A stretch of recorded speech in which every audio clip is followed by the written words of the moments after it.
This is the world map of Y-DNA haplogroups. Dominant haplogroups in native populations. This is what interests me most. With possible migration routes. So it's very fair of them to inform that they are not sure about the migration routes. And for sure, the possible migration routes are based on consensus. That means out of Africa, let's say here Africa, somewhere, at least what regards the Americas, comes in and goes all the way south. Um, so you already see here some routes going in and going all the way down. So this is what consensus suspects.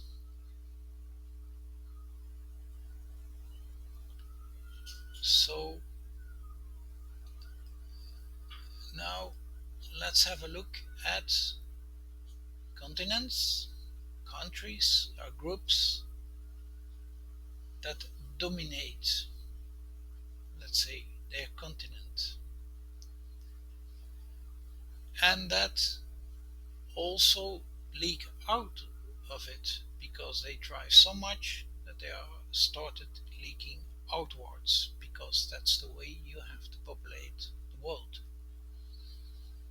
So Australia seems to be dominated by C4 and K4. Anyhow, it's not the biggest continent, but it's quite impressive. But it doesn't leak out. I cannot find C4 or C or K4 or K anywhere here. So it's not the ideal candidate. Let's go to Africa. All started in Africa with Y-DNA ADAM, A00 or A0. But A00 or A0 has not even a region in Africa, so it doesn't dominate Africa. And it doesn't leak out either. You cannot find it anywhere in the world. So it doesn't even reach above the Sahara or the Middle East. So A is not a good candidate. Let's have a look at B. B is more centrally located. At least B has an area, let's say the size of what was the former Congo, Zaire, uh, but it's above that country. But it's the size. It's much smaller than Australia, for example. It's quite impressive, but B, we cannot find it anywhere in the world, even following the routes that are indicated, suggested here. So we cannot find anything that gets out, that leaks out of Africa, or that dominates Africa, especially not sub-Saharan Africa. And this is for sure, this is a mosaic. There's quite some O here, there's quite some C here, there's quite some N here. But this is Asia, and it's not dominated by one of these groups. And if I should say that one leaked out, or potentially leaked out because it can have leaked in, places. If one leaked out, then it should be this one. But it didn't leak out very much, and this is quite mountainous, and this is permafrost. So this is not densely populated, and it's not that impressive. The O doesn't leak out, and it doesn't dominate. The N doesn't leak out and doesn't dominate. They seem to have their region. N is here against, let's say, what I would call the Arctic seas. C is, well, still quite a lot of permafrost, but this is certainly not permafrost. And O seems to be China, Southeast Asia. Okay, so we cannot find our ideal candidate in Asia either.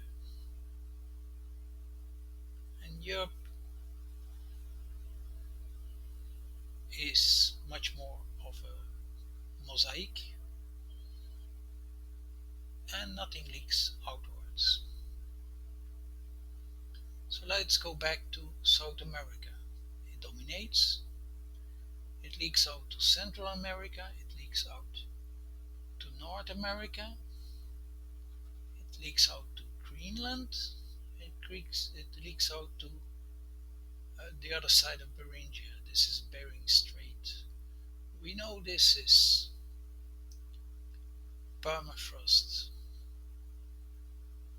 And in one of my hypotheses, I explained this. This is a very much used route by Q, and it's 3,000 kilometers, and then it comes down. And why you cannot see a region where it dominates at this point? The only region, at least in this map, is here, Turkmen. So it leaked out to Central, to North, to Greenland, a little bit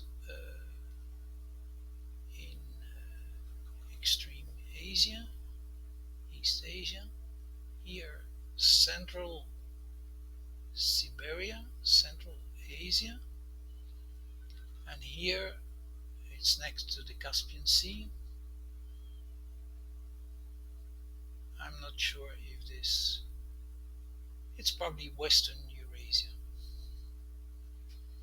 So the best candidate, or in fact the only candidate, is the Q of South America, and it's quite impressive because it stretches out like over 30,000 kilometers. And if you would count this, it stretches out from almost Antarctica to somewhere in Central Asia, Central Siberia, Central Asia, and here to Western Eurasia. So it's rather impressive. Thank you for